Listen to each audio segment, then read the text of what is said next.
Hi guys and welcome back to the channel Deepak Yadav Education. Welcome to the Daily Hindu News and Editorial Analysis of 1st of April 2024. तो guys आज है तारीख 1 अप्रैल 2024 और है Monday. देखेंगे आज के द हिंदू कंप्लीट न्यूज़पेपर को एनालाइज करेंगे। बट लेक्चर में आगे बढ़ने से पहले अगर आपको इस लेक्चर का पीडीएफ चाहिए तो क्या करना है, सबसे पहले डाउनलोड करना है टेलीग्राम, देन उसके बाद जाके सर्च बॉक्स में टाइप करना Deepak Yadav education UPSC. As you can see guys आपको ये वाला चैनल मिल जाएगा, इस पर क्लिक करना और जाकर इस चैनल को ज्वाइन कर लेना। यहाँ से आप डेली बेसिस पे इस लेक्चर के पीडीएफ को डाउनलोड कर पाओगे। नाउ हमेशा की तरह हम लोग अपने लेक्चर को एक मैप के क्वेश्चन के साथ स्टार्ट करेंगे। तो आज आप सभी को मैप में जाकर देखना है नॉर्थ कोरिया को कहाँ पर है एग्जैक्टली लोकेटेड, इसको अच्छे से मैप में देखना। देन उसके बाद आकर नीचे कमेंट सेक्शन में टाइप करना, जिससे कि आप लोग इसको लंबे समय तक याद रख पाओगे। साथ ही साथ एक क्वेश्चन सॉल्व करेंगे जो कि यूपीएससी प्रीवियस ईयर साल 2013 के प्रीलिम्स में पूछा गया था। डेली बेसिस पे हम लोग यहाँ पर एक प्रीवियस ईयर क्वेश्चन को भी सॉल्व करते हैं। क्वेश्चन क्या बोलता है, यहाँ पर 3 अलग अलग बीमारियों के नाम दिए गए हैं। तीनों में से कौन सी बीमारी ऐसी है जो कि ट्रांसमिट हो सकती है एक इंसान से दूसरे इंसान में टैटू के माध्यम से, थ्रू टैटूइंग। तो यहाँ पे कुछ डिजीज़ के नाम है, पहली चिकनगुनिया, दूसरी हेपेटाइटिस बी या फिर तीसरी HIV एड्स। तो कौन सा हो सकता है आपने बताना है। नीचे ऑप्शन दिए गए हैं, option number A 1 only, B 2 and 3 only, C 1 and 3 only या फिर D तीनों के तीनों सही हैं।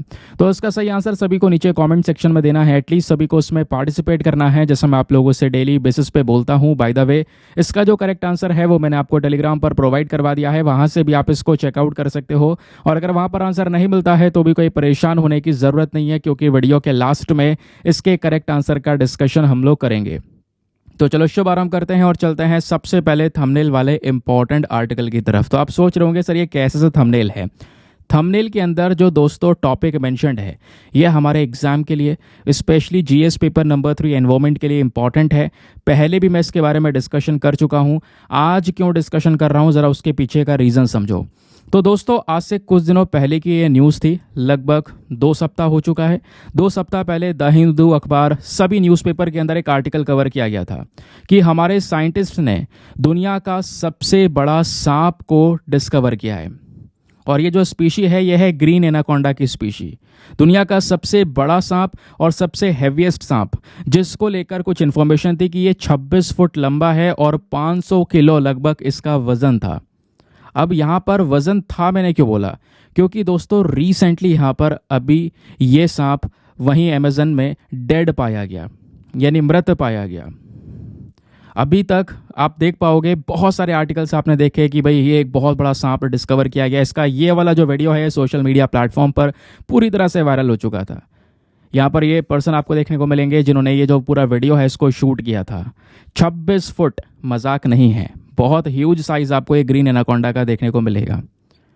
अब दोस्तों एक चीज़ जब मैं पढ़ रहा था ना, तो पढ़ते हुए यहाँ पर दुख हुआ। पता ये चला आर्टिकल्स के अंदर जो दिखाया जा रहा है वो यहाँ पर ये बता रहा है कि इस सांप को गोली मार दी गई। गोली मारने की वजह से यहाँ पर आज जो है ये ख़त्म हो चुका है। जो एक रिकॉर्ड था दुनिया में वो दोस्तों यहाँ पे ख़त्म हो चुका है। इस तरीके से डेड बॉडी आपने देखा होगा कि बहुत सारे जो फोटोज़ हैं वो आज के समय पर आपको अलग अलग प्लेटफॉर्म पर नज़र आएंगे।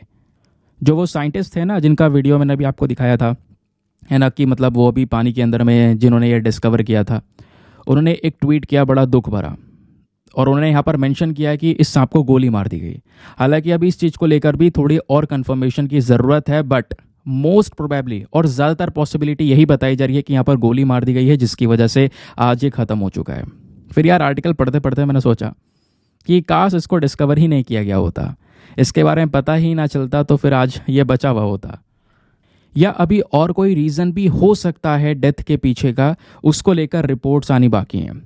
लेकिन जो अभी न्यूज़ में चल रहा है वो मैंने आपको यहाँ पर एक्सप्लेन किया। अब दोस्तों ये जो एनाकोंडास होते हैं ना, ये हमारे एनवायरनमेंट के लिए भी काफ़ी ज़रूरी होते हैं। वो कैसे, वो हम आगे डिस्कस करेंगे। पहले अब दोस्तों एग्ज़ाम के लिए कुछ इंपॉर्टेंट फैक्ट्स जो पढ़ने हैं उसके ऊपर आते हैं। जो ये ग्रीन एनाकोंडा की नई प्रजाति है ये कहाँ पर डिस्कवर की गई है, अमेज़न के जंगल में, स्पेशली जो ओरिनोको बेसिन है वहाँ पर। और जो ग्रीन एनाकोंडा होते हैं दोस्तों इनकी भी 2 प्रजातियाँ होती हैं। एक होते हैं सदर्न ग्रीन एनाकोंडा और दूसरे होते हैं northern green anaconda. Southern green anaconda जिनका साइंटिफिक नेम है यूनेक्टस म्यूरिनस, ये वाली जो स्पीशीज़ हैं दोस्तों ये ज़्यादातर Peru, Bolivia, French Guiana, Brazil इन सभी कंट्रीज़ में पाई जाती हैं। यानी वही साउथ अमेरिका के अंदर में स्पेशली जो यहाँ पर हमारा ये कंट्रीज आती हैं, यहाँ पर ये देखने को मिलेंगे। फिर जो नदन ग्रीन एनाकोंडा है दोस्तों, ये और ऊपरी हिस्से में देखने को मिल जाती है। ये वाली जो स्पीशी ये डिस्कवर की जाती है इक्वाडोर, कोलंबिया, वेनेजुएला, है ना, गुयाना, सुरीनेम, फ्रेंच गुयाना, इन सब कंट्रीज़ के अंदर में ये डिस्कवर की जाती है। और नदन ग्रीन एनाकोंडा का साइंटिफिक नेम है यूनेक्टस आकियामा। और दोनों ही स्पीशीज़ के बारे में बेसिक इन्फॉर्मेशन ध्यान रखना है, देखो एग्जाम के लिए इंपॉर्टेंट है।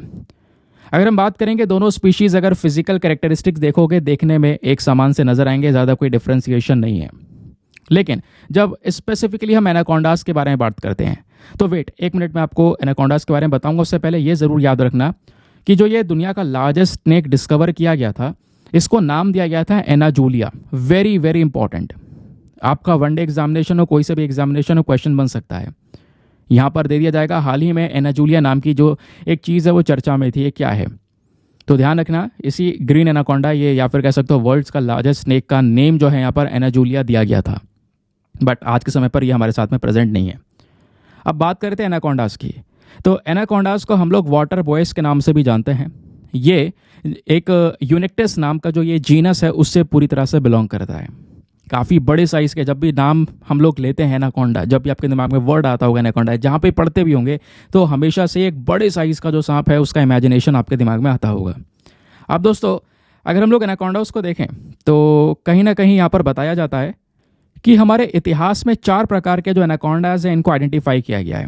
एक एक्वेटिक एडेप्टेशन वाले, यहाँ पर जो स्नेक्स हैं अगर आप देखोगे तो काफ़ी ज़्यादा एडजस्टेबल होते हैं, आराम से यहाँ पर पानी में लंबे समय तक रह सकते हैं।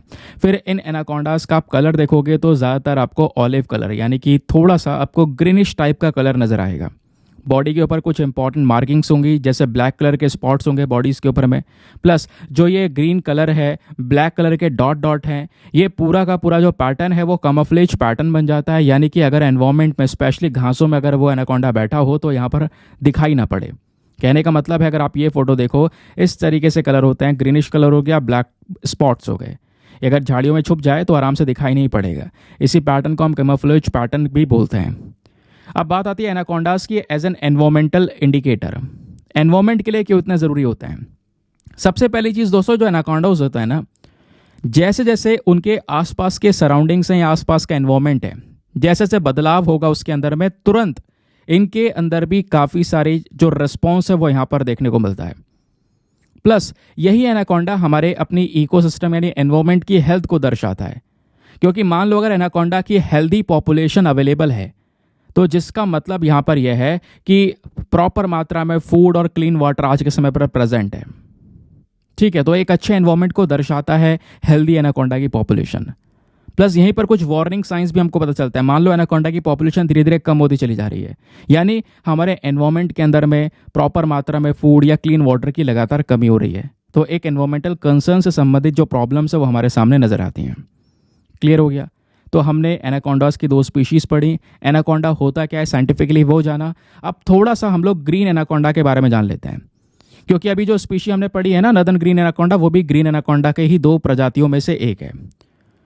अब ग्रीन एनाकोंडा क्या होता है जरा ये जान लेते हैं। ग्रीन एनाकोंडा दोस्तों यहाँ पर साइज में बहुत बड़े होते हैं, इस वजह से इनको जाइंट एनाकोंडास बोलते हैं। स्पेशली यहाँ पर जो फीमेल्स होती हैं इसमें वो ज़्यादा ग्रो कर सकती हैं, 7 मीटर्स लंबी हो सकती हैं। और जो अभी एनाकोंडा रिसेंटली जिसकी भी हम बात कर रहे हैं न्यूज़ में है, ये भी फीमेल है। फिर बात आती है आयुसीएन स्टेटस की, तो ग्रीन एनाकोंडा को लीस्ट कंसर्न कैटेगरी में कवर किया गया है। अच्छी खासी पॉपुलेशन आज के समय पर इसकी अवेलेबल है। साइंटिफिक नेम आगे बता ही चुका हूँ, यूनेक्टस मिरेनस। साइज में आपको बता चुका हूँ, दुनिया के सबसे बड़े सबसे भारी सांप आपको देखने को मिल जाता है, उस कैटेगरी के होते हैं ग्रीन एनाकोंडास। अगर आप यूपीएससी का सवाल देखोगे तो 2010 में यूपीएससी ने किंग कोबरा को लेकर एक क्वेश्चन पूछा। क्वेश्चन ये था कि किंग कोबरा इकलौता सांप है जो कि अपने खुद के घोंसले को बनाता है, लेकिन ये क्यों बनाता है, इसके पीछे का रीजन पूछा गया।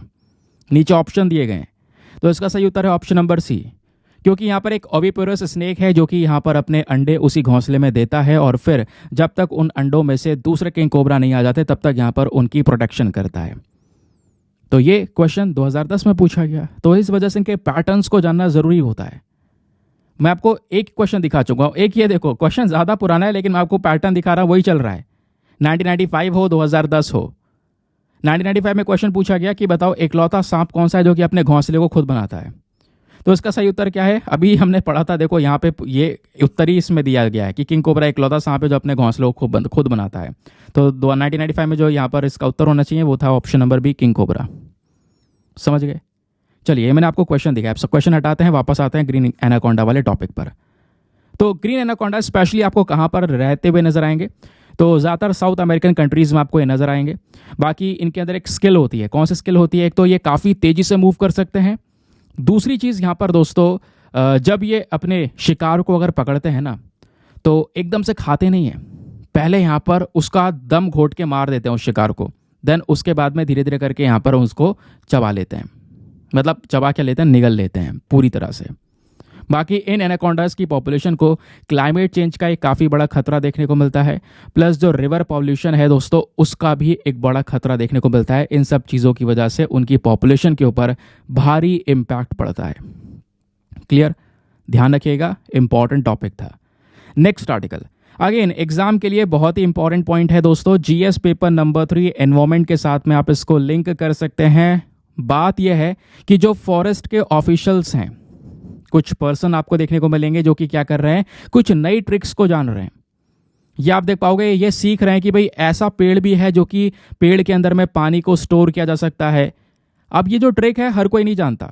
जो जंगलों में रह रहे हैं, उसी में पले बड़े हैं, वही इन सब ट्रिक्स को जानते हैं। और जंगलों में ज़्यादातर दोस्तों जो ट्राइबल कम्युनिटीज़ है, जो आदिवासी लोग हैं, वही रह रहे हैं। तो यहाँ पर एक आदिवासी कम्युनिटी की चर्चा हुई है जिसका नाम है कोंडा ट्राइब।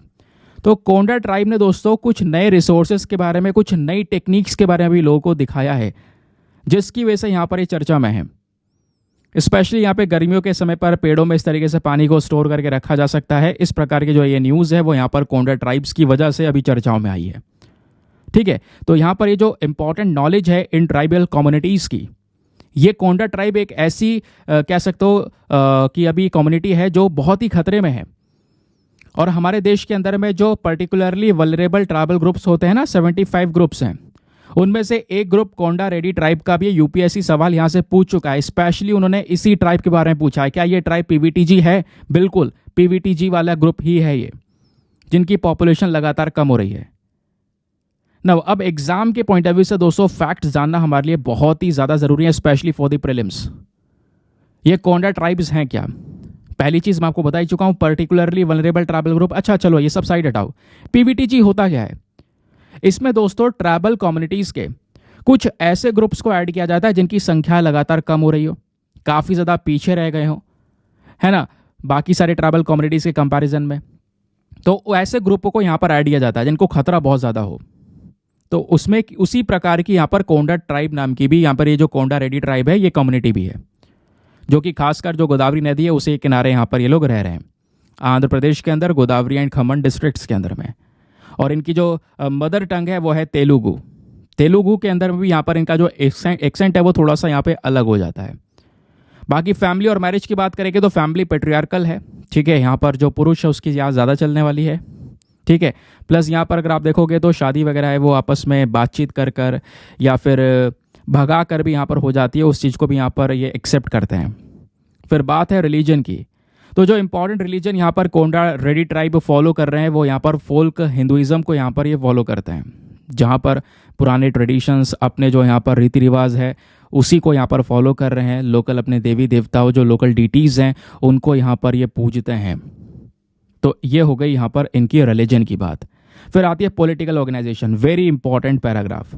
यहाँ पर अगर आप देखोगे कि अपने आप को गवर्न कैसे कर रहे हैं, कैसे काम चलता है, कैसे यहाँ पर सारी समस्याओं को सुलझाते हैं, तो इनकी अपनी खुद की संस्थान है, खुद का इंस्टीट्यूशन, जिसको यहाँ पर नाम दिया गया है कुला पंचायत। और हर एक जो गांव है यहाँ पर इनका एक ट्रेडिशनल हेडमैन होता है, एक व्यक्ति जो पूरा हर चीज़ को यहाँ पर हेड कर रहा है, और उस व्यक्ति को बोला जाता है पेडा कापू। और ध्यान रखिएगा, जो उस हेडमैन का ऑफिस है दोस्तों, है ना, वही यहाँ पर उसमें कई सारे लोग आपको देखने को मिलेंगे। और जो हेडमैन है वो यहाँ पर पुजारी भी होता है, यानी उस गांव का कह सकते हो एक पुजारी या प्रीस्ट आप कह सकते हो, वो उस तौर पर देखने को मिलता है। तो ये इनकी ऑर्गेनाइजेशन है, एक व्यक्ति है जो कि यहाँ पर इनको कंट्रोल करता है, कह सकते हो इनकी सरकार के हिसाब से वो काम करता है ना, इनकी सरकार कहलाएगा वो। तो ये हो गई पॉलिटिकल ऑर्गेनाइजेशन की बात। लाइवलीहुड की बात करेंगे तो ये सभी लोग दोस्तों ज़्यादातर शिफ्टिंग कल्टिवेटर्स होते हैं। एक जगह पर यहाँ पर खेती की, फिर उस जगह से हटकर दूसरी जगह पर खेती की, इस तरीके से यहाँ पर शिफ्टिंग कल्टीवेशन चलता रहता है। लेकिन स्पेशली यहाँ पर इनकी जो ज़िंदगी है वो ज़्यादातर डिपेंडेंट है फॉरेस्ट्स के प्रोड्यूस के ऊपर में, जो जंगल से उत्पादन हो रहा है स्पेशली उस चीज़ के ऊपर में। और इस वजह से जो लकड़ियाँ वगैरह है ज़्यादा नहीं काट रहे हैं, बस खाली यहाँ पर पेड़ों पे से यहाँ पर कुछ अड्डा पत्तियाँ होती हैं, है ना, या झाड़ू की लकड़ी होती है वो यहाँ पर ये लाते हैं, इमली हो गई, प्लस इस प्रकार से कई और सारी चीज़ें दोस्तों यहाँ पर ये जो भी जंगल प्रोड्यूस करके दे रहा है उसी को बेच बाच के अपनी इनकम को यहाँ पर जनरेट करते हैं। और खाने के लिए बात करेंगे तो ज़्यादातर ये जो कम्युनिटी है वो जोवर को उगाती है, और जोवर इस कम्युनिटी के अंदर एक स्टेपल फूड माना जाता है। जैसे चावल इंडिया में सभी लोग खाते हैं, वैसे जोवर यहाँ पर इस कम्युनिटी के अंदर सभी लोग खा रहे होते हैं। ठीक है, बात क्लियर हो गई।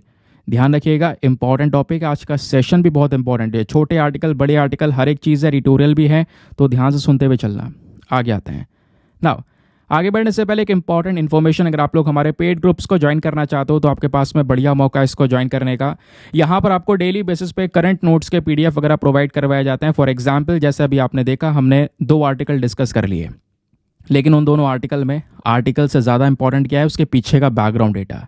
उन सभी बैकग्राउंड डेटा का दोस्तों यहाँ पर एक प्रॉपर पीडीएफ आपको दिया जाता है इस ग्रुप के अंदर में। एक ऐसा पीडीएफ जिसका आप प्रिंट आउट वगैरह निकलवा सकते हो, प्लस एक ऐसा पीडीएफ जो हिंदी और इंग्लिश दोनों भाषाओं में होता है, तो दोनों मीडियम के एस्पिरेंट्स को डायरेक्टली यहाँ पर हेल्प मिल जाती है। ऐसा ग्रुप आपको मिल जाता है जहाँ पर सारा कॉन्टेंट आपका सिक्योर रहता है, सारा कंटेंट सिक्योर, यानी कि आपका पीडीएफ स्टोर करने की दिक्कत वगैरह सब खत्म हो जाती है, करंट अफेयर के नोट्स की दिक्कत खत्म हो जाती है, क्योंकि इस ग्रुप में सारा कंटेंट पड़ा हुआ है डेट वाइज। किसी भी तारीख का पीडीएफ उठाओ, डाउनलोड करो, पढ़ो, डिलीट करो, बहुत सारे ऑप्शंस आपके पास में अवेलेबल हैं।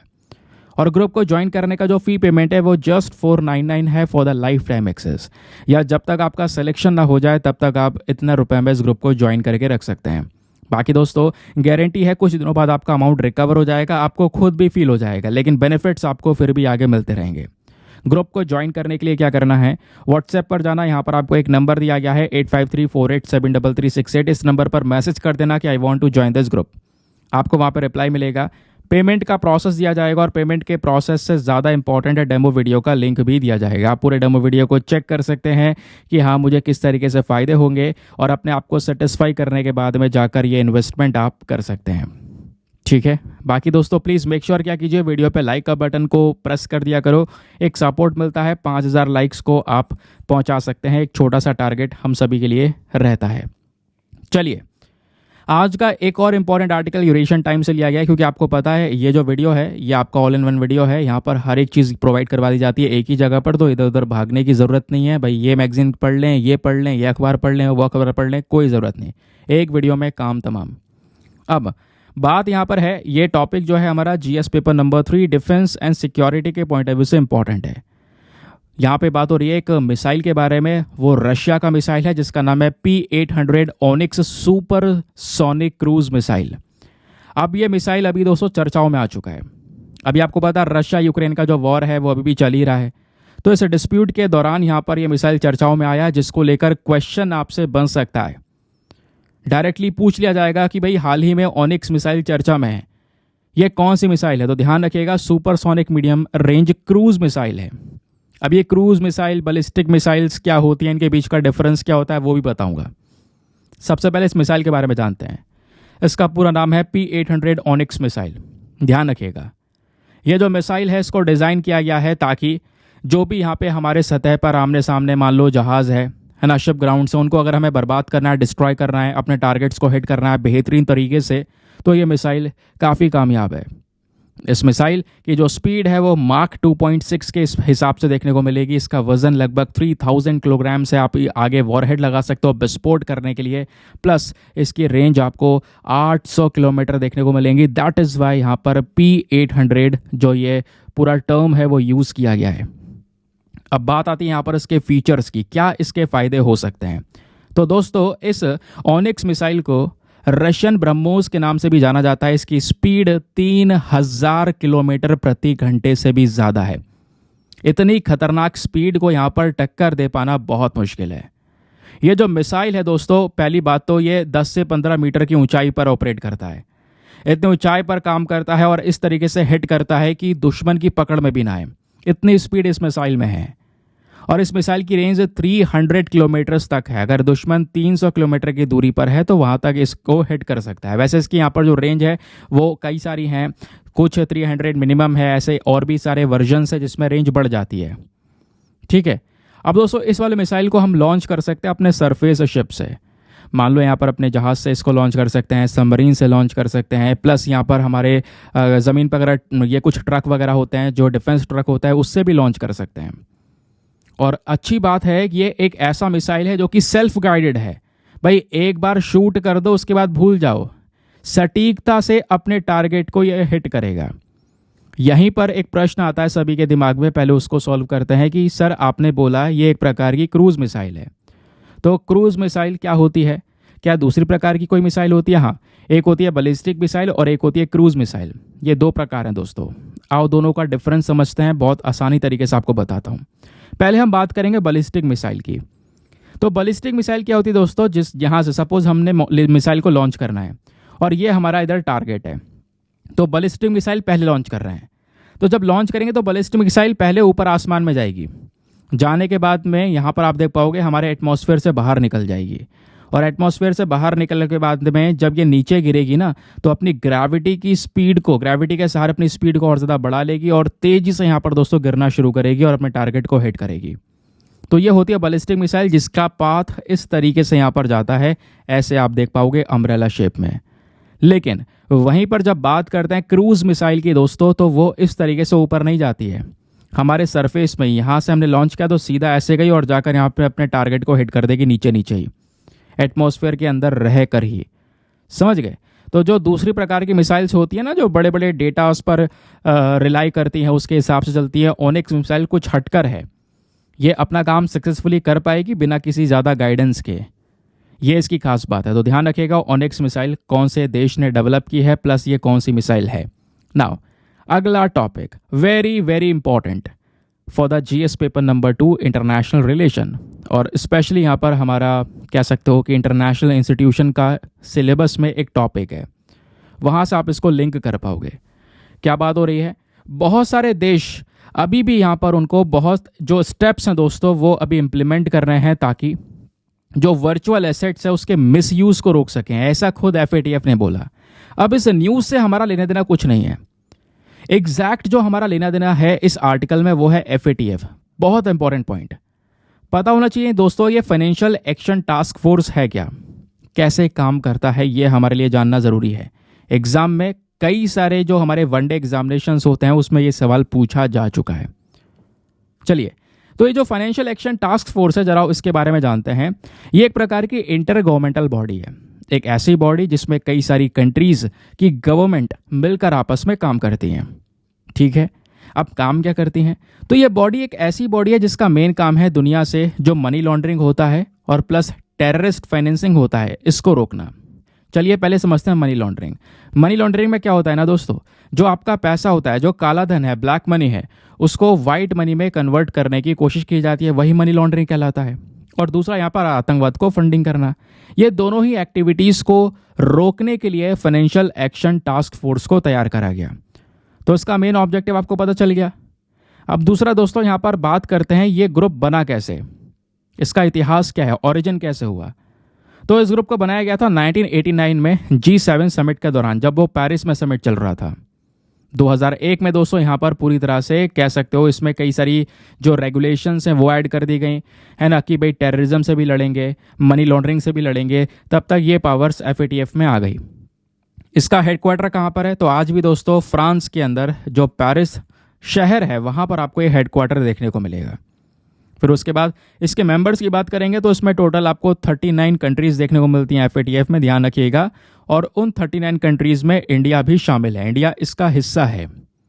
तो 39 कंट्रीज़ में स्पेशली जो बड़ी कंट्रीज़ की बात करते हैं तो US, India, China, Saudi Arabia, Britain, Germany, France, European union, ये सभी कंट्रीज़ आपको देखने को मिल जाती हैं इसके एज अ मेंबर के तौर पर। इंडिया जो है एफएटीएफ का मेंबर बन चुका था साल 2010 में। अब दोस्तों यहाँ पर शुरू होता है एक इम्पॉर्टेंट मुद्दा। एफएटीएफ क्या करता है, दो प्रकार की लिस्ट को मेंटेन करके चलता है। एक होती है ग्रे लिस्ट और एक होती है ब्लैक लिस्ट। अब इन लिस्ट के अंदर में अलग अलग देशों को इसमें डालने की बात करता है और देशों को इस लिस्ट में डालता भी है। आप कहोगे कौन से देश? अरे वही देश जो कि एफएटीएफ के नियमों का उल्लंघन कर रहे हैं। अच्छा, एफएटीएफ के नियम क्या थे? नियम ये था कि भाई मनी लॉन्ड्रिंग नहीं होना चाहिए, आतंकवाद को फंडिंग नहीं देनी चाहिए, है ना। अगर ऐसा कोई कंट्री कर रहा है तो उसको उठाकर इस लिस्ट में डाल दिया जाएगा। अब मान लो किसी ने एक बार हरकत कर दी, तो मान लो उसको वार्निंग भी देनी है, तो क्या करेंगे? तो दोस्तों वार्निंग के लिए उसको ग्रे लिस्ट में ऐड कर देते हैं। इस वजह से ग्रे लिस्ट को वार्निंग लिस्ट भी बोला जाता है। लेकिन मान लो अब फिर भी वो हरकत कर रहा है, फिर भी इतनी ज़्यादा हरकतें कर रहा है, उसे रोक ही नहीं रहा है मना करने के बावजूद भी, तो उसको उठाकर सीधा ब्लैक लिस्ट में डाल दिया जाता है। अब कहोगे कुछ फ़ायदा होता है इसमें लिस्ट में डालने से, या कोई फ़ायदा नहीं है? बहुत फ़ायदे होते हैं दोस्तों। अगर कोई देश ब्लैक लिस्ट में है, सपोज उसके कंट्री में फंडिंग की कमी हो चुकी है, इकॉनमी से जूझ रहा है, अब उसको सपोर्ट चाहिए होगा तो वो इंटरनेशनल मॉनेटरी फंड पे जाएगा, भैया सपोर्ट कर दो। भाई आईएमएफ मना कर देगा सीधा सीधा, आप ब्लैक लिस्ट में हो, हम आपको सपोर्ट नहीं कर सकते, हम पैसा देंगे, आप टेररिज्म में लगा दोगे। तो इस तरीके के बहुत सारे जो सपोर्ट्स होते हैं दोस्तों, वो ऑलरेडी ऑटोमेटिकली विड्रॉ हो जाते हैं जब कोई कंट्री ग्रे लिस्ट या ब्लैक लिस्ट में पहुंचता है। तो ज़्यादा हार्ड तब होते हैं जब वो ब्लैक लिस्ट में पहुंचता है। ग्रे लिस्ट में होते हुए फिर भी सपोर्ट मिलते हैं। एग्जाम्पल पाकिस्तान आपका है ना, जो पाकिस्तान है वो भी तो ग्रे लिस्ट में रह चुका है ना, ठीक है। अब दोस्तों दो लिस्ट क्या हैं, कैसे काम करती हैं, वो मैंने आपको समझा दिया।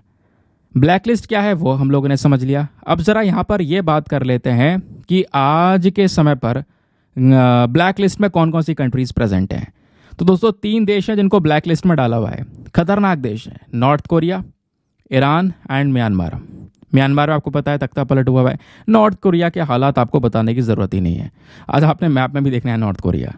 फिर ईरान आपको पता है, यूएस ईरान के अपने आप में काफ़ी सारे इश्यूज़ हैं, है ना, बहुत सारी डील्स को लेकर यहाँ पर पूरा मामला ख़राब है उनका, तो उन सब चीज़ों को लेकर है। फिलहाल के लिए अगर आप देखोगे तो ये 3 कंट्रीज़ है जो कि एफएटीएफ के ब्लैक लिस्ट में प्रेजेंट हैं। अब इसके कॉन्सिक्वेंसेस क्या होते हैं, इसका परिणाम क्या होगा, मैं आपको बता चुका हूँ। कोई भी फाइनेंशियल सपोर्ट नहीं मिलेगा, ना आईएमएफ का सपोर्ट, ना वर्ल्ड बैंक का सपोर्ट, ना एशियन डेवलपमेंट बैंक का सपोर्ट एंड ना यूरोपियन यूनियन का सपोर्ट। बाहर में जाओ, कोई सपोर्ट नहीं मिलेगा, क्योंकि अगर तुम्हारी हरकतें इस तरीके से हैं तो। समझ गए? चलिए, एक और इम्पॉर्टेंट टॉपिक पीआईबी से लिया है, डायरेक्टली गवर्नमेंट की वेबसाइट से, स्पेशली जो हमारा मिनिस्ट्री ऑफ डिफेंस है उन्होंने इसको पब्लिश किया है। यहाँ पर बात हो रही है वर्ल्ड मेटलॉजिकल डे के बारे में।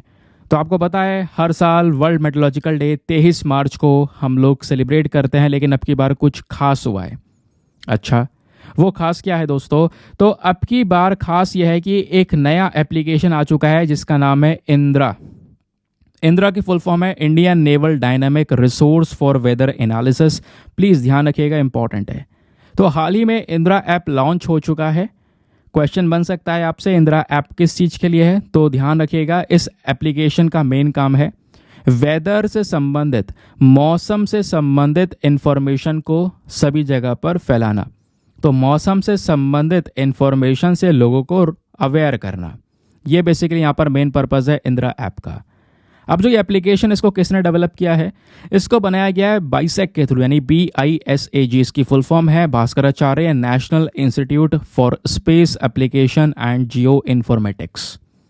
तो इस बॉडी ने भी दोस्तों पहले कोऑर्डिनेट किया directorate of naval oceanology and metrology के साथ में, इंडियन नेवी के साथ में, देन उसके बाद में फाइनल तरीके से इस इंद्रा ऐप को डेवलप किया गया। ठीक है, तो क्वेश्चन बनेगा इंद्रा ऐप के बारे में आप बता दोगे। दूसरा पार्ट यहाँ पर इस आर्टिकल में यह है भैया, BISAG के बारे में भी क्वेश्चन बन सकता है कि भाई इस बॉडी का भी एक महत्वपूर्ण रोल रहा है इंद्रा ऐप में। तो क्या है BISAG? फुल फॉर्म मैंने आपको बताया। तो दोस्तों ये भी एक ऑटोनॉमस साइंटिफिक सोसाइटी है जिसको रजिस्टर किया गया है सोसाइटीज़ रजिस्ट्रेशन एक्ट 1860 के अंदर में। इसका मेन काम है भाई जो भी टेक्नोलॉजिकल डेवलपमेंट है, मैनेजमेंट है, रिसर्च एंड डेवलपमेंट है, वो यहाँ पर करना है ना, स्पेशली यहाँ पर हमारा जियो स्पेशल टेक्नोलॉजी के सेक्टर में। प्लस ये जो ऑर्गेनाइजेशन है इसके 3 मेन अलग अलग डोमेन एरियाज़ हैं, satellite communication, geo informatics and Jio special technology. और ये जो पूरी बॉडी है इसको कौन से मंत्रालय के अंडर में रखा गया है? तो उसका नाम है ministry of electronics and informatics technology. ठीक है, तो ये बेसिक फैक्ट्स हैं, एग्ज़ाम के लिए बहुत रेलिवेंट हैं, तो इसलिए बिल्कुल भी चूक नहीं करनी है। छोटे बड़े आर्टिकल हर एक चीज़ में कवर करने की कोशिश कर रहा हूँ। नेक्स्ट टॉपिक, ये भी हमारा एग्जाम के लिए इंपॉर्टेंट है, specially for the GS paper number 3 agriculture. बात हो रही है IRRI के बारे में और ISARC। ये दोनों बॉडीज़ क्या हैं, इनका मेन काम क्या है, वो यहाँ पर जानेंगे। फिलहाल इन बॉडीज़ ने अभी एक टारगेट सेट किया है कि हम एक ऐसा राइस प्रोड्यूस करेंगे जो कि लो मीथेन होगा, है ना, जिसमें मीथेन यहाँ पर कम होगा। उस प्रकार की राइस वेराइटीज़ के ऊपर दोस्तों यहाँ पर काम चल रहा है। ऐसे राइस को डेवलप किया जाएगा जिसमें मीथेन एमिशंस कम हो, पोल्यूशन कम हो स्पेशली। तो हाल ही में IRRI, that is international rice research institute, इन्होंने यहाँ पर फोकस किया है। और यही IRRI के साथ साथ यहाँ पे एक और बॉडी है, साउथ एशियन रीजनल कॉर्पोरेशन। तो इन दोनों बॉडीज़ ने यहाँ पर मिलकर कोलैबोरेशन किया है कि भाई हम क्या करेंगे, एक राइस की वैरायटी डेवलप करेंगे जिसमें मीथेन एमिशंस कम रहेंगे। अब क्या है, इसमें कुछ पढ़ने के लिए है नहीं है, लेकिन एग्जाम में अगर आप देखोगे सिलेबस के अकॉर्डिंग अगर हम बात करेंगे तो इंटरनेशनल इंस्टीट्यूशन का टॉपिक है, जैसे मैंने बताया GS पेपर नंबर 2 पॉलिटी में, तो उसके हिसाब से IRRI आपके लिए ज़रूरी बन जाता है। क्या है ये बॉडी, कैसे काम करती है, आप जानते हैं। इंटरनेशनल राइस रिसर्च इंस्टीट्यूट एक इंडिपेंडेंट नॉन प्रॉफिट रिसर्च और एजुकेशनल इंस्टीट्यूट है। एक ऐसी संस्था आप देख पाओगे जिसका प्रॉफिट कमाने का कोई मकसद नहीं है, रिसर्च करना, इसको ज़्यादा प्रमोट करना। इस बॉडी को 1960 में बनाया गया था फोर्ड एंड रॉकफेलर फाउंडेशंस के माध्यम से। स्पेशली यहाँ पर फिलीपीन की सरकार का भी बहुत बड़ा सपोर्ट था, जिसके बाद में इस अंतर्राष्ट्रीय लेवल की बॉडी को तैयार किया गया। आज भी ये दुनिया की एक बहुत ही इम्पॉर्टेंट रिसर्च ऑर्गेनाइजेशन है जिसने पूरा डेडिकेशन दिया हुआ है गरीबी को कम करना, भूखमरी को ख़त्म करना, प्लस जो कुपोषण है यानी मॉल न्यूट्रिशन है उसको यहाँ पर कम करना। ये सारा काम एक अच्छी क्वालिटी का चावल को प्रोवाइड करवा के किया जा सकता है। तो इस पूरे बॉडी का मेन एम, मेन मकसद क्या है, जो हमारा हेल्थ और वेलफेयर है उसको इम्प्रूव करना, लोगों का स्वास्थ्य है, लोगों का कल्याण करना, उसके ऊपर इसका एक स्पेशल फोकस आपको देखने को मिलेगा। ये बॉडी कहीं ना कहीं यहाँ पर कई सारी और बॉडीज़ के साथ में कोलैबोरेट करके एग्रीकल्चर सेक्टर में बड़े बड़े कॉन्ट्रीब्यूशंस करने के ऊपर एक स्पेशल फोकस कर रही है।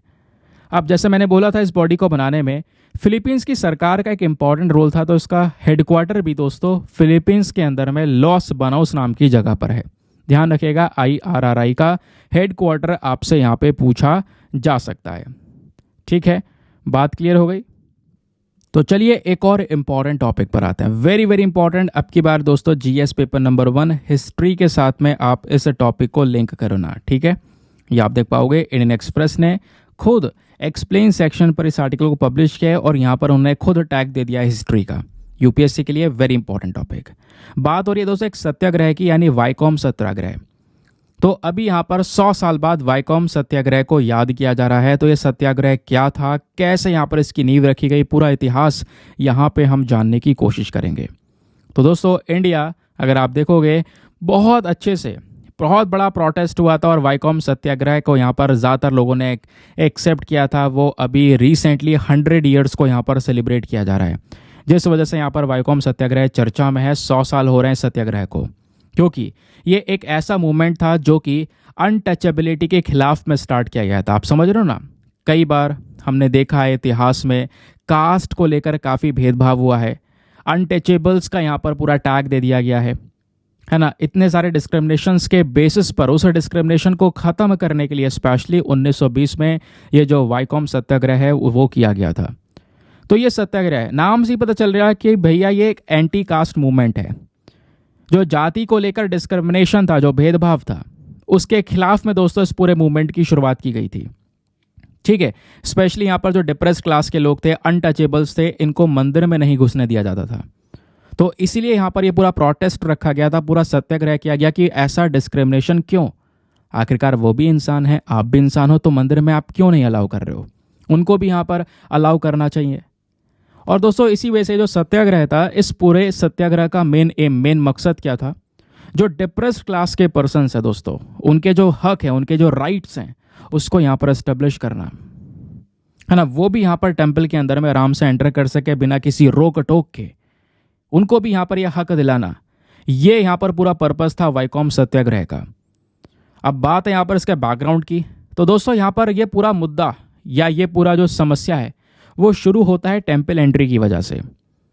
ठीक है, ये जो टेम्पल एंट्री की समस्या थी दोस्तों, ये सबसे पहली बार उठाई गई थी एजावा लीडर जो TK माधवन थे, उनके थ्रू।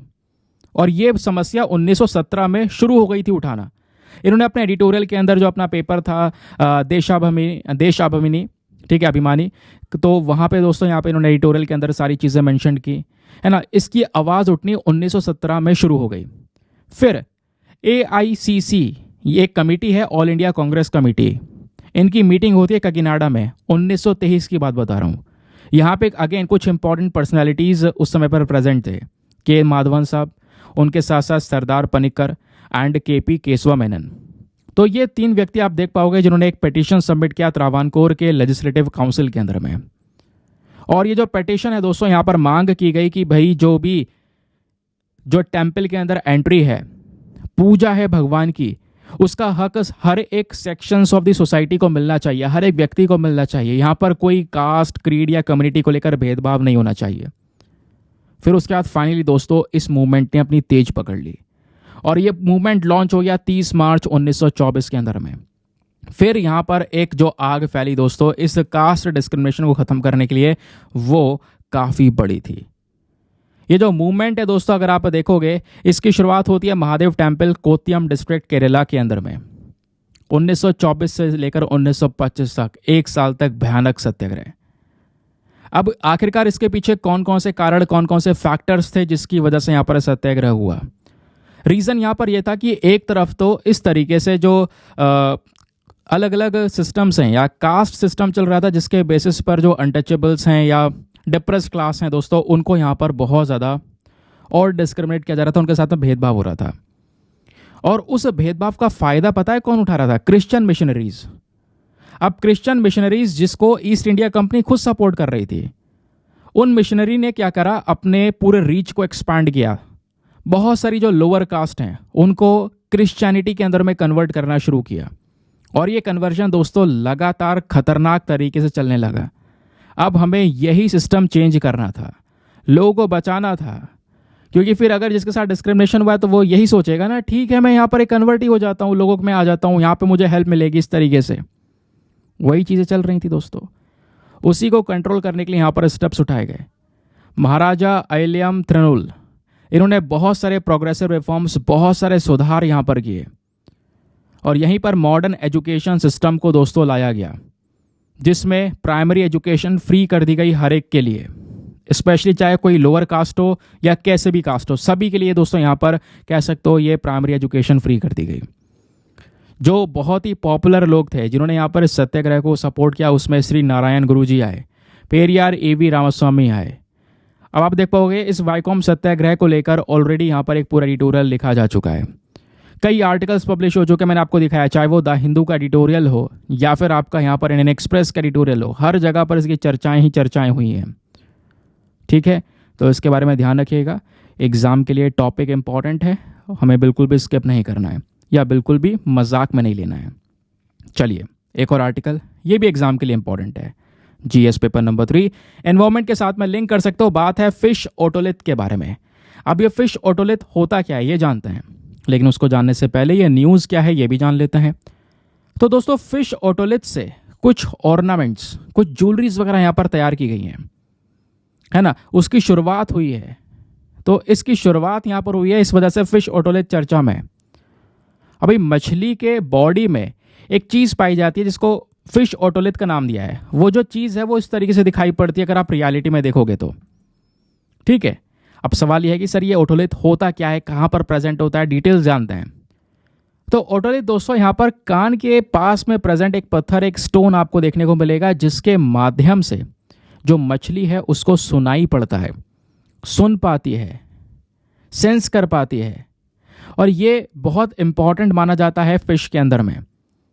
और ऑब्वियसली बात है, फिश की जो अलग अलग स्पीशीज़ हैं, है ना, उन स्पीशीज़ के हिसाब से उनका जो ये ओटोलिथ है उसके साइज़ के अंदर भी डिफ्रेंसिएशन नज़र आता है। तो अगर हम बात करें इस फिश ओटोलिथ को क्या बोला जाता है, कॉमनली इसको ईयर स्टोन बोला जाता है। एक हार्ड कैल्शियम कार्बोनेट का स्ट्रक्चर है जो कि डायरेक्टली यहाँ पर अगर आप मछली देखोगे तो मछली का जो दिमाग होता है उसके जस्ट पीछे यहाँ पर ये प्रेजेंट होता है। तो इससे ऑर्नामेंट्स बनाए जा रहे हैं अब। और दोस्तों 3 प्रकार के ओटोलिथ होते हैं, ध्यान रखिएगा। एक होता है पहला सगिता, ये इन्वॉल्व होता है साउंड डिटेक्शन में, यानी जो साउंड होता है ना उसको पकड़ने की यहाँ पर ये कोशिश करता है, हियरिंग के प्रोसेस को सपोर्ट करता है। दूसरा यहाँ पर प्रकार है ओटोलिथ का, वो है एस्टेरिस्कस। ये इन्वॉल्व है साउंड के डिटेक्शन में, अगेन ये भी हेयरिंग की प्रोसेस करने का काम करता है। फिर तीसरा यहाँ पर है लेपिलस, ये भी इन्वॉल्व है यहाँ पर ग्रेविटेशनल फोर्स को डिटेक्ट करने में, साउंड को डिटेक्ट करने में। तो 3 प्रकार के ओटोलिथ होते हैं, नाम ध्यान रखिएगा, सगीता, एस्टेरिस्कस एंड लेपिलस। ठीक है, आई होप दोस्तों आपको मज़ा आ रहा है, बहुत अच्छे से हर एक चीज़ क्लियर हो रही है। नाउ एक और सुपर इंपॉर्टेंट आर्टिकल, अब बेसिकली आर्टिकल नहीं है, ये हमारे एडिटोरियल्स हैं। ठीक है, अब यहाँ पे जो भी शुरू हो रहा है एडिटोरियल की शुरुआत हो रही है। तो एडिटोरियल नंबर 1 एग्जाम के लिए इंपॉर्टेंट है। एडिटोरियल आपको मेंस के लिए तैयार करता है, बाकी शॉर्ट न्यूज़ प्रीलिम्स के लिए तैयार करती है। तो हर एक चीज़ लेकर चल रहे हैं। ये टॉपिक भी दोस्तों GS paper number 3 defence and security के पॉइंट ऑफ व्यू से इंपॉर्टेंट है। इस आर्टिकल में मेंशन किया गया है भारत जो है दुनिया का टॉप आर्म्स इंपोर्टर देखने को मिला 2019 से लेकर 2023 के बीच में। भाई 2019, 20, 21, 22, 23 इन 4-5 सालों में अगर देखें तो इंडिया ने बहुत सारे हथियार इंपोर्ट किए हैं, अलग अलग देशों से परचेज करे हैं और दुनिया में टॉप आर्म्स इंपोर्टर की कैटेगरी में आया। एक तरफ हम आत्मनिर्भर भारत की बात कर रहे हैं, दूसरी तरफ ऐसी रिपोर्ट आ रही है। तो ये चीज़ें क्या हैं दोस्तों, तो यहीं पर क्लियर कर लें, आत्मनिर्भर भारत की अभी शुरुआत हुई है। हम चाहते हैं, क्योंकि अब धीरे धीरे हमारे डिफेंस एक्सपोर्ट्स बढ़ रहे हैं, टाइम लगेगा बट डेफिनेटली यहाँ पर हम करके दिखाएंगे कि हम ये जो पर्टिकुलर रिपोर्ट है इसके अंदर में कुछ चेंजेस करें, इंडिया यहाँ पर इंपोर्टर की जगह एक्सपोर्टर बनकर आए। अब फिलहाल के लिए अभी यहाँ पर सिप्री की रिपोर्ट आई है जिसमें इंडिया को एज अ वर्ल्ड का टॉप इंपोर्टर दिखाया गया है। अभी सिप्री क्या है वो भी बात करेंगे, पहले रिपोर्ट के बारे में दोस्तों जान लेते हैं। तो सिप्री की फुल फॉर्म है Stockholm International Peace Research Institute. तो ये इंस्टीट्यूट हर साल इस प्रकार का डेटा लेकर आती है। इस बार का जो लेटेस्ट डेटा है उसमें यह दिखाया गया जो इंडिया है वो हथियार खरीदने में एक सबसे बड़ा लीडिंग कंट्री के तौर पर देखने को मिला। सबसे बड़ा कंट्री 2019 से लेकर 2023 के बीच में दबाकर अलग अलग देशों से भारत ने हथियार परचेज करे और इस टाइम फ्रेम में इंडिया का इंपोर्ट दोस्तों बढ़ता चला गया 4.7% से। अगर आप 2014 से 18 को कंपेयर करोगे तो साल ब साल हम ज़्यादा हथियार परचेज कर रहे थे अलग अलग देशों से। अच्छा, अब इसमें कौन कौन से देश हैं, किन से इंपोर्ट क्या, किन से एक्सपोर्ट क्या, ये भी तो जानना ज़रूरी है ना। चलिए, तो इस डेटा के हाइलाइट्स देखते हैं। पहला पॉइंट, भाई आर्म्स इंपोर्टर कौन कौन रहा। अरे भारत का नाम तो आया टॉप पर, तो भारत के साथ साथ और कौन कौन से देश थे जिन्होंने 2019 से लेकर 23 के बीच में सबसे ज़्यादा हथियार को खरीदे। तो दोस्तों उसके अंदर में टॉप 3 देखेंगे तो नंबर 1 पे इंडिया, सेकंड नंबर पर सऊदी अरेबिया और थर्ड नंबर पर कतर। ये टॉप इंपोर्टर कंट्री के तौर पर देखने को मिले पूरे एशिया के अंदर में या पूरे मिडिल ईस्ट में। और अगर चौथा नंबर किसी को देना है तो वह यूक्रेन को देंगे। यूक्रेन चौथा लार्जेस्ट आर्म्स इंपोर्टर था। चलिए, अब तो ये बात हो गई इंपोर्टर की। अब इस रिपोर्ट में एक्सपोर्टर का नाम क्या आया। भाई ऊपर तो हमने देखा खरीदने वाले ये देश हैं, बेचने वाला भी तो होगा तभी तो खरीदे गए हैं। बेचने वाले में कौन कौन टॉप पर है, तो बेचने वाले में अमेरिका, यूएस सबसे बड़ा आर्म्स सप्लायर है दोस्तों पूरे दुनिया में। और यूएस ने जो एक्सपोर्ट किया है उसमें आप देखोगे 17% की ग्रोथ यहाँ पे नजर आई है 2014 से 23 के बीच में। माय गॉड, इतनी तेजी से यहाँ पर इंक्रीज हुआ है। यूएस की अपनी यहाँ पर एक टेक्निक भी तो है, वो भी तो आपको देखने को मिलेगा। एक तरफ यहाँ पर बोलते हैं इजराइल पैलेस्टीन के बीच में युद्ध रुके, दूसरी तरफ यहाँ पर सपोर्ट नहीं करते, यूएन के अंदर में युद्ध चलता रहे, फिर उसको हथियार सप्लाई करो लगातार। अभी पता होगा परसों वाली न्यूज़, कितने सारे बॉम्ब भेजे हैं, 2000 बॉम्ब भेजने की तैयारी चल रही है यहाँ पर इजराइल के अंदर में। तो अपना अपना चल रहा है भाई, या क्योंकि यहाँ पर ये जियोपॉलिटिक्स है। कोई भी कंट्री किसी दूसरे के इंटरेस्ट के लिए कभी काम नहीं करेगा। हर एक व्यक्ति या हर एक देश अपना फ़ायदा देखेगा। अगर उसको फ़ायदा हो रहा है तब तो उसमें छलांग मारेगा, अदरवाइज कोई बात नहीं है, होता रहे जो हो रहा है। तो भाई आर्म्स एक्सपोर्टर की बात हुई तो अमेरिका ने सबसे ज़्यादा एक्सपोर्ट किया। फिर उसके बाद अगर हम देखें तो फ्रांस भी कहीं ना कहीं दुनिया का सेकंड लार्जेस्ट आर्म सप्लायर बनकर आया दोस्तों। यूएस के बाद फ्रांस ने यहाँ पर एक बढ़िया लीड जमा के रखी।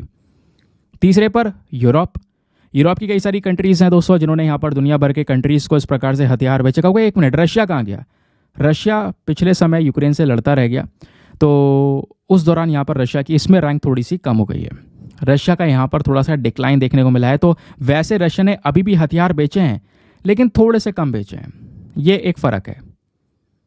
रिपोर्ट्स में आपको ये पता चल गया सबसे बड़े इम्पोर्टर कौन थे और सबसे बड़े एक्सपोर्टर कौन थे। चलिए आप बात करते हैं यहाँ पर इंडिया के आर्म्स इंपोर्ट डायनेमिक्स के बारे में, कहाँ से कितना ज़्यादा परचेज किया गया। तो जब बात करते हैं दोस्तों रशिया, भले ही रशिया ने दुनिया भर में अगर डेटा देखोगे कम बेचा हो, लेकिन रशिया फिर भी इंडिया के लिए एक बहुत बड़ा एक्सपोर्टर रहा है ना। और अभी दोस्तों हम क्या कर रहे हैं, देखोगे धीरे धीरे हम ना कंट्रीज़ को थोड़ा डाइवर्सिफाई कर रहे हैं, केवल एक देश के ऊपर डिपेंडेंसी कम करके अलग अलग देशों से वेपन्स को परचेज कर रहे हैं। आगे मैं आपको समझाऊंगा क्या है पूरा मामला। तो रशिया इंडिया का अभी भी एक बहुत बड़ा सप्लायर रहा। जो भी हमने हथियार खरीदे हैं उसका 36% केवल रशिया से परचेज किया गया है। हालांकि पहले के कंपैरिजन में थोड़ा सा कम है, बट फिर भी अभी भी बहुत है। और इंडिया कहीं ना कहीं अब दोस्तों यूएसए, पहले रशिया के बाद यूएसए से सबसे ज़्यादा खरीदा करता था, अब यूएसए को हटा दिया। रशिया के बाद सीधा फ्रांस हो गया और फ्रांस के बाद यूएसए दोस्तों। तो फ्रांस भी बहुत बड़ा सप्लायर है इंडिया का। तो ये सारा डिटेल्स आ गई। अब ये सारी डिटेल्स प्रस्तुत करने वाली बॉडी कौन सी है, वो है सिप्री। जरा ये भी जान लेते हैं सिप्री है क्या। तो सिप्री दोस्तों एक इंडिपेंडेंट इंटरनेशनल इंस्टीट्यूट है, एक ऐसी संस्था जिसको यहाँ पर डेडिकेट किया गया है स्पेशली किस चीज़ को लेकर, जो भी यहाँ पर कॉन्फ्लिक्ट्स हैं, आर्मामेंट्स हैं, यानी कि हथियारों के ऊपर कंट्रोल करना है ना, उन सब चीज़ों के ऊपर एक स्पेशल फोकस करना, उनकी रिपोर्ट्स रेडी करना। और ये जो बॉडी है इसको एस्टेब्लिश किया गया है 1966 के अंदर में। कहाँ पर, स्वीडन के अंदर स्टॉकहोम नाम की जगह है, स्पेशली वहाँ पर। ये बॉडी वो है जो कि आपको डेटा एनालिसिस, रिकमेंडेशंस देने के काम करती है। ठीक है, इनके पास में कई सारे सोर्सेज होते हैं जिसके बेसिस पर ये काम करती है। अब यहीं पर एक बहुत बड़ा प्रश्न आएगा, बहुत बड़ा प्रश्न, बहुत बड़ा क्वेश्चन मार्क लगाने लगेंगे बहुत सारे लोग। क्वेश्चन ये है, भारत सरकार ने क्या कुछ नहीं किया? इंपोर्ट अगर बढ़ रहा है तो क्या कोई इनिशिएटिव नहीं उठाया इंपोर्ट कम करने के लिए? ऐसा नहीं है दोस्तों, इनिशिएटिव्स बहुत सारे उठाए गए हैं, बट सिचुएशन ये है कि अभी काम स्लो है। धीरे धीरे यहाँ पर इसके अंदर में एक गति देखने को मिलेगी, जिसके बाद यहाँ पर इंडिया का ऊपर जो ये टैग है ना, दुनिया का सबसे बड़ा इंपोर्टर, वो टैग थोड़ा सा चेंज होगा। फिलहाल अभी भी यहाँ पर सिचुएशन काफ़ी ज़्यादा चेंज हो चुकी है, आपको पता होना चाहिए, क्योंकि इंडिया अभी के समय पर कई सारे जो डिफेंस आइटम्स है उसको एक्सपोर्ट भी करने लगा है ना। आपने पता होगा कि हमने एक बहुत बड़े टारगेट सेट कर रखा है 2025 तक हम $5 बिलियन का जो एक्सपोर्ट है वो करेंगे। लेकिन अभी यहाँ पे बात ये हो रही है कि इंडिया ने भारत सरकार के जो गवर्नमेंट के इनिशिएटिव्स हैं वो क्या क्या हैं। तो इंडियन डिफेंस सेक्टर के दोस्तों इनिशिएटिव में सबसे पहला इनिशिएटिव है, हमने अपना जो बजट है 2024-25 का, उसके अंदर में 6.2 लाख करोड़ रुपए अलोकेट करें। इस अलोकेशन में 1.72 लाख करोड़ रुपए यहाँ पर दोस्तों कैपिटल एक्सपेंडिचर के लिए किया गया है, स्पेशली नई चीज़ें खरीदने के लिए किया गया है। फिर कुछ अमाउंट यहाँ पर अलग अलग चीज़ों के लिए परचेज किया गया है। ठीक है, फिर दोस्तों यहाँ पर कह सकते हो कि जो हमारा बजट है पहले के कंपैरिजन में, तो पहले के कंपैरिजन से थोड़ा सा बड़ा है। ठीक है, ये जो हमारा पहले बजट था उससे थोड़ा सा बढ़ाया गया आपकी बार। बाकी अगर आप देखोगे इनिशिएटिव्स के बारे में जब बात करते हैं तो ध्यान रखिएगा क्या क्या कदम उठाया। पहला कदम उठाया पॉजिटिव इंडिजनाइजेशन लिस्ट। भारत सरकार ने पूरी कोशिश की कि हम क्या कर सकें, डिफेंस इंपोर्ट को रोक सकें, और इसके लिए सरकार ने एक इंडिजनाइजेशन, पॉजिटिव इंडिजनाइजेशन नाम की लिस्ट को रिलीज़ कर दिया। इस रिलीज के अंदर या इस लिस्ट के अंदर में एक स्पेशल फोकस यह है कि भैया ये आइटम्स जो हम अलग अलग देशों से खरीदा करते थे अब उनसे नहीं खरीदेंगे। इन छोटे छोटे आइटम्स को हम खुद से अपने देश में डेवलप करेंगे, खुद से बनाएंगे, और जो सरप्लस होगा उसको एक्सपोर्ट भी करेंगे तो पैसा कमाएंगे, देश में भी एम्प्लॉयमेंट जनरेशन होगा और बाकी ट्रेड से भी हमको एक फ़ायदा मिलेगा। समझ गए? तो पहला इनिशिएटिव ये चलाया गया। दूसरा, फॉरेन डायरेक्ट इन्वेस्टमेंट की जो लिमिट है डिफेंस सेक्टर में वो बढ़ा दी गई। 74% से सीधा 100% ओपन कर दिए गए गेट, भैया आओ इन्वेस्टमेंट करो इधर। फिर उसके बाद में डिफेंस इंडस्ट्रियल कॉरिडोर तैयार किया जा रहा है। 2 डेडिकेटेड डिफेंस इंडस्ट्रियल कॉरिडोर तैयार करे गए हैं तमिलनाडु और उत्तर प्रदेश के अंदर में, ताकि हम इन हथियारों को अपने देश के अंदर बना सकें, मैन्युफैक्चरिंग कर सकें। उत्तर प्रदेश का जो कॉरिडोर है दोस्तों वो आपको देखने को मिल जाएगा आगरा, अलीगढ़, चित्रकूट, झांसी, कानपुर, लखनऊ तक। बाकी तमिलनाडु का जो कॉरिडोर है इसमें चेन्नई, कोयम्बतूर, होसूर, सालेम एंड तिरुचिरापल्ली तीनों को कवर किया गया है। सॉरी, 3 नहीं 5 को कवर किया गया है। तो एक कॉरिडोर बनाया जा रहा है जहाँ पर बहुत सारे डिफेंस आइटम्स की मैन्युफैक्चरिंग होगी, बनाया जाएगा। काम इतना ही नहीं दोस्तों, यहाँ पर एक और इनिशिएटिव है, वो है आईडेक्स। आईडेक्स का फुल फॉर्म है इनोवेशन फॉर डिफेंस एक्सीलेंस। इस आईडेक्स का मेन मकसद है एक ऐसा इकोसिस्टम क्रिएट करना जहां पर हम डिफेंस और एरोस्पेस सेक्टर के अंदर में नए नए इनोवेशंस कर सकें, रिसर्च और डेवलपमेंट कर सकें, फंडिंग प्रोवाइड करवाना, ताकि यहाँ पर एक बड़ी ग्रोथ, नए आविष्कार यहाँ पे हमको देखने को मिले। फिर आता है एक सृजन पोर्टल। ये भी यहाँ पर एक वन स्टॉप शॉप, एक वन स्टॉप जगह देखने को मिलेगी वेंडर्स के लिए। भाई उनको अपॉर्चुनिटी मिलती है कि भाई जो भी डिफेंस इक्विपमेंट्स हैं, है ना, उनको मैन्युफैक्चर करा गया है, जो हाल ही में इंपोर्ट करा है। प्लस ये एक ऐसी जगह मिल जाती है जहाँ पर आप सारी डिटेल्स पोस्ट कर सकते हो अपने आइटम्स के बारे में, जो भी आपके डिफेंस आइटम्स हैं।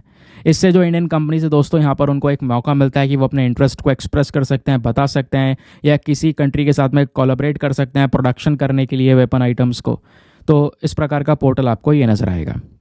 तो ये कुछ इनिशिएटिव्स थे, जिन इनिशिएटिव्स का मेन मकसद क्या है कि भाई हम जो है अपना जो कह सकते हो कि डिपेंडेंस है, जो निर्भरता है कुछ देशों के ऊपर में, उसको रोक सकें। समझ गए?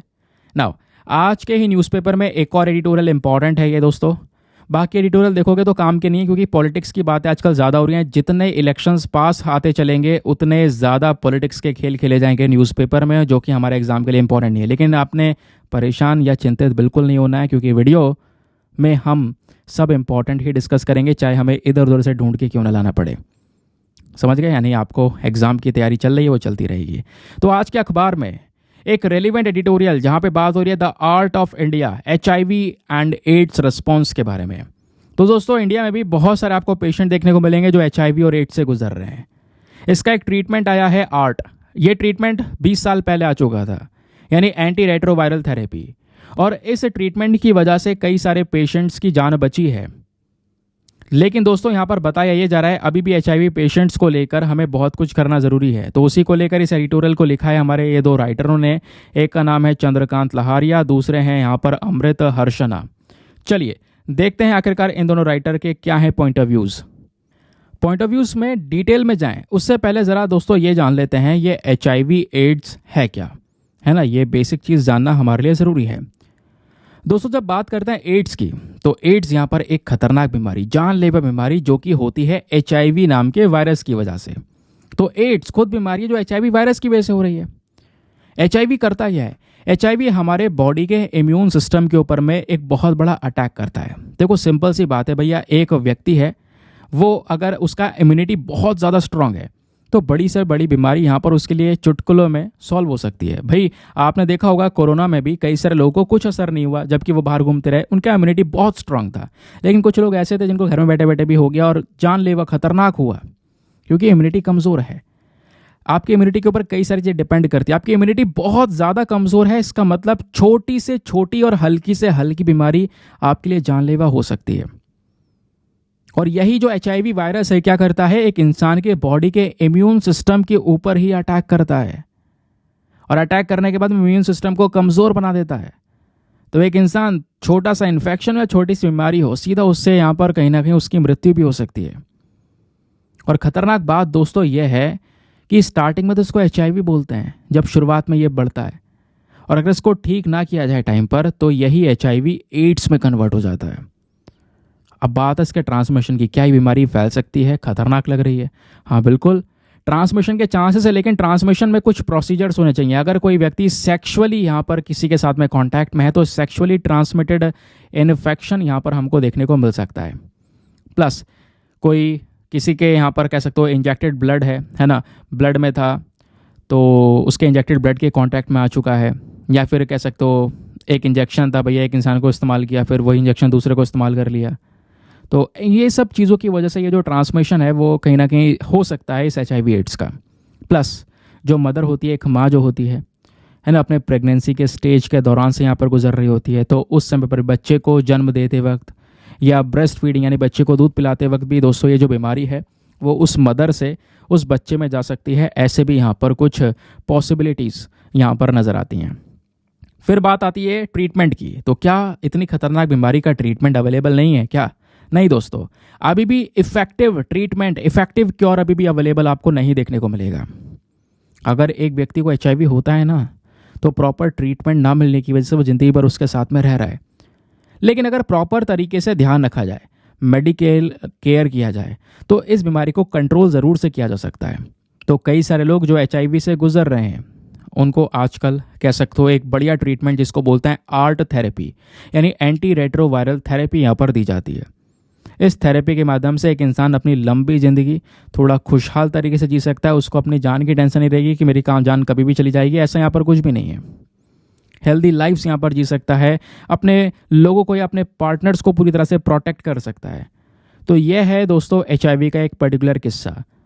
तो इस एडिटोरियल में बढ़ने से पहले ये बेसिक जानना हमारे लिए बहुत ही ज़्यादा ज़रूरी था। नाउ अब चलिए आते हैं मेन मुद्दे के ऊपर में। अब राइटर क्या बोलते हैं? राइटर का कहना है भैया आज है 1 अप्रैल। तो कहोगे 1 अप्रैल क्या है? 1 अप्रैल फूल बना रहे हो क्या? नहीं, 1 अप्रैल में अगर बात हो रही है तो दोस्तों आज 1 अप्रैल को हम HIV एड्स के तौर पर भी जानते हैं। ये एक बहुत इंपॉर्टेंट डे है HIV एड्स के मामले में। आज से 20 साल पहले की बात बता रहा हूँ। आज से 20 साल पहले ही 1 अप्रैल 2004 में भारत सरकार ने इस थेरेपी को लॉन्च किया था जिसका नाम है आर्ट एंटी रेट्रोवायरल थेरेपी, यानी इकलौती होप, इकलौती आस उन HIV और एड्स वाले मरीजों के लिए, ऐसा व्यक्ति जो यहाँ पर HIV से गुजर रहा है। तो दोस्तों यहाँ पर HIV एड्स को लेकर अगर आप प्रॉब्लम देखोगे तो HIV एड्स 1980 से ही यहाँ पर इंडिया में आपको बहुत बड़े लेवल पर देखने को मिलेगा। यह डिजीज़, यह बीमारी को यहाँ पर कह सकते हो एज अ, मैंने बोला कि जानलेवा बीमारी तौर पर देखा जाता है। इसका डर लोगों में बहुत ज़्यादा है। इसकी वजह से लोगों के साथ में भेदभाव बहुत होता है कि भाई किसी के अंदर में अगर ये देखने को मिला है तो उसके साथ में दूर रहना। और इन सब केसेस को देखकर जो पहला एंटी रेट्रोवायरल ड्रग था, पहली दवाई थी, वो थी AZT यानी ज़ेदोविन। पहला यहाँ पर एंटी रेट्रोवायरल ड्रग हो गया ज़ेदोविन। इसको अप्रूव किया था किसने? अमेरिका की फूड एंड ड्रग एडमिनिस्ट्रेशन ने मार्च 1987 में। फिर धीरे धीरे यहाँ पर 3 और दवाइयों को अप्रूवल दिया गया। उसी के बाद में जैसे 1988 में एक और नई दवाई हो गई, फिर उसके बाद में फिर एक और दवाई हो गई, फिर एक और दवाई हो गई। तो इस तरीके से कुछ और मेडिसिन को यहाँ पर अप्रूवल दिया गया कि भाई यहाँ पर ये दवाइयाँ हैं जो कि HIV एड्स जैसी प्रॉब्लम्स को थोड़ा सा टैकल कर सकती हैं, लोगों की लाइफ को इम्प्रूव कर सकती हैं। लेकिन दोस्तों यहाँ पर HIV एड्स से लड़ पाना बहुत दूर की बात है। होता क्या है कि आज भी जो इंडिया का नेशनल एड्स कंट्रोल प्रोग्राम है, उस प्रोग्राम का मेन मकसद है 2025 तक यहाँ पर यह बीमारी को कंट्रोल करना, ख़त्म नहीं करना। अभी भी टारगेट है हम इसको रिड्यूस कर सकें, कम कर सकें, और एड्स से होने वाली जो बीमारियां हैं उसको 80% तक कम कर सकें। एड्स से होने वाले जो नए इन्फेक्शन है उसको 80% तक कम किया जा सके, ये हमारे टारगेट्स हैं अभी भी। और इसको अचीव करने के लिए जो नेशनल एड्स कंट्रोल प्रोग्राम है, इसके अंदर में अगर आप देखोगे 5 फेसेस के बेसिस पर काम करना होगा। और हमने अपना टारगेट सेट किया है 2025 तक 95, 95 और 95 का टारगेट लेकर चलने वाले हैं। अच्छा जी, ये 95 क्या है? 95% जितने भी लोग जिनको HIV है और वो जानते हैं अपने HIV स्टेटस को, उनको यहाँ पर दोस्तों कह सकते हो कंट्रोल करना। प्लस 95% यहाँ पर ऐसे लोग जिनके अंदर में HIV इन्फेक्शन पाया गया है, ठीक है, जिनके अंदर में HIV इन्फेक्शन पाया गया, वो डायग्नोस करे हैं और उनको ये एंटी रेट्रोवायरल थेरेपी मिल रही है, उस पर्टिकुलर केसेस के ऊपर ध्यान रखना। फिर 95% ऐसे लोग जिनको यहाँ पर ये थेरेपी मिल चुकी है, ठीक है, अब यहाँ पर उनको इस तरीके से टारगेट करना। तो ये टारगेट्स यहाँ पर सेट करे गए हैं कि भैया हमें पूरी तरह से ये जो HIV है इसके ऊपर में एक कंट्रोल जमाना है। लेकिन पता है, यहीं पर राइटर बोलते हैं कि इस चीज़ में इंडिया ने नो डाउट बहुत कुछ काम किया है और HIV के केसेस को थोड़ा सा कंट्रोल किया है, लेकिन अभी भी बहुत सारे चैलेंजेस हैं। राइटर बोलते हैं अभी भी नंबर ऑफ समस्याएं हैं जिनको हमें टैकल करना ज़रूरी है, जिनसे लड़ना ज़रूरी है। अच्छा, वो समस्याएं कौन सी हैं? चलिए, समस्या नंबर 1, अभी भी क्या हो रहा है दोस्तों, ये जो हमारा एंटी रेट्रोवायरल थेरेपी है ना, ये अगर कोई व्यक्ति थेरेपी करवाने जाता है तो उसके लिए पूरा एनरोलमेंट करना पड़ेगा। एनरोलमेंट में अभी भी काफ़ी ज़्यादा डिले देखने को मिलता है। ये अपने आप में बहुत बड़ा चैलेंज है हमारे इस नेशनल प्रोग्राम का। इंडिया में जो पेशेंट्स हैं दोस्तों, उनको लंबे समय तक वेट करना पड़ जा रहा है। दूसरी जो प्रॉब्लम है यहाँ पर बताई जा रही है कि जब एक व्यक्ति अपनी थेरेपी मान लो शुरू कर देता है, अब वो कोई व्यक्ति था भैया जिसको HIV एड्स था और उन्होंने ये आर्ट थेरेपी लेनी शुरू करी, और शुरू करते करते वो जो पेशेंट है उसको थोड़ा अच्छा महसूस होने लगा और बोला कि ठीक है यार, मैं सही हो रहा हूँ। और एकदम से यहाँ पर उसने क्या कर दिया कि भाई एकदम से थेरेपी लेना बंद कर दी। दवाइयाँ लेनी बंद कर दी, दवाइयाँ महीनों तक यहाँ पर छोड़ दी, कंप्लीट ड्रॉप आउट कर दिया, तो इसकी वजह से क्या होगा, इसकी वजह से यहाँ पर वो बीमारी फिर से डेवलप होना स्टार्ट हो जाएगी और अब की बार वो और ख़तरनाक तरीके से डेवलप होगी, जहाँ पर हम कंजूसी कर जाते हैं कि भाई अब तो ठीक हो गया यार, क्या बाकी दवाई खाना। ये दूसरी समस्या है, इसको टैकल करना ज़रूरी है, अवेयरनेस फैलाना ज़रूरी है। तीसरी समस्या आपको यहाँ पर देखने को मिलेगी, जो ये थेरेपी है दोस्तों, यहाँ पर इसमें हमें क्या करना होगा, अपने देश में स्पेशली ये जो थेरेपी है, जो टेरेन एरियाज़ हैं, भाई नॉर्मल एरियाज़ हैं, बड़े एरियाज़ हैं, सिटीज़ हैं, वहाँ पर तो आपको थेरेपी मिल जा रही है, लेकिन गांव वाले एरियाज़ का क्या करें, पहाड़ी इलाकों का क्या करें, रिमोट एरियाज़ जहाँ पे प्रॉपर कनेक्टिविटी नहीं है उनका क्या करें। वहाँ पर भी तो फैसिलिटीज़ प्रोवाइड करवानी होगी, वहाँ पे भी तो इंसान ही हैं, वो भी तो यहाँ पर अगर प्रॉब्लम से गूंज रहे हैं तो वही प्रॉब्लम उनके पास भी है। तो यहाँ पे हमें फोकस करना होगा, प्राइवेट सेक्टर एंगेजमेंट्स बढ़ाने होंगे। फिर राइटर ने बताया और क्या करने की ज़रूरत है, हमें लगातार ट्रेनिंग्स प्रोवाइड करवाने की ज़रूरत है, एक अच्छा स्टाफ बनाने की ज़रूरत है जो कि यहाँ पर फोकस कर सके इन पर्टिकुलर पेशेंट्स के ऊपर में। और क्या करने की ज़रूरत है, फिर यहाँ पे हमें ज़रूरत है कि भाई हम दूसरे और प्रोग्राम्स, जैसे और बड़ी बड़ी प्रॉब्लम्स हैं, हेपेटाइटिस है, नॉन कम्युनिकेबल डिजीज़ हैं, उनको भी अपने इसी प्रोग्राम में ऐड करें ताकि हर एक बीमारी के साथ एक होकर और एक साथ लड़ा जा सके। फिर राइटर बोलते हैं भैया एक और दिक्कत है, हमें अपना जो फोकस है, अपना जो अप्रोच है, वो हमें यहाँ पर पूरी तरह से लगाना होगा कि भाई लोगों की जान को हम बचा सकें इस चीज़ के ऊपर में।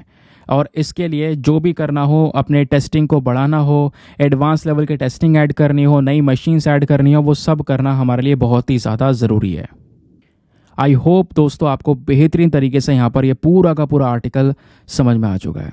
ठीक है, एग्ज़ाम के लिए इंपॉर्टेंट है तो प्लीज़ इसका ध्यान रखिएगा, क्योंकि हर एक चीज़ जो भी यहाँ पर डिस्कस कर रहा हूँ वो सब सिलेबस के पॉइंट ऑफ व्यू से या सिलेबस के आसपास ही घूम रही है। नाउ यूपीएससी का 2013 का ये प्रीलिम्स का क्वेश्चन था कि भाई ये जो 3 बीमारियां हैं इनमें से कौन सी एक ऐसी बीमारी है जो कि एक इंसान से दूसरे इंसान में टैटू करने से फैल सकती है। तो उसका सही उत्तर है option number 2 and 3, hepatitis B and HIV AIDS. मैंने आपको बताया ना भाई, अभी इंजेक्शन भी अगर आप निकाल कर एक इंसान का इंजेक्शन जिसको HIV एड्स है उसको यूज़ किया, फिर दूसरा वही सेम इंजेक्शन यहाँ पर नॉर्मल व्यक्ति के साथ यूज़ किया, तो ये बीमारी फैलने के चांसेस इंक्रीज़ हो जाते हैं। तो option number B 2 and 3 only is the correct answer, ध्यान रखिएगा। ठीक है, नाउ इसी के साथ में करते हैं हम लोग अपने लेक्चर को समाप्त और मिलते हैं आप लोगों से अगले वीडियो में। आज के लिए bye bye, have a nice day, thank you and जय हिंद।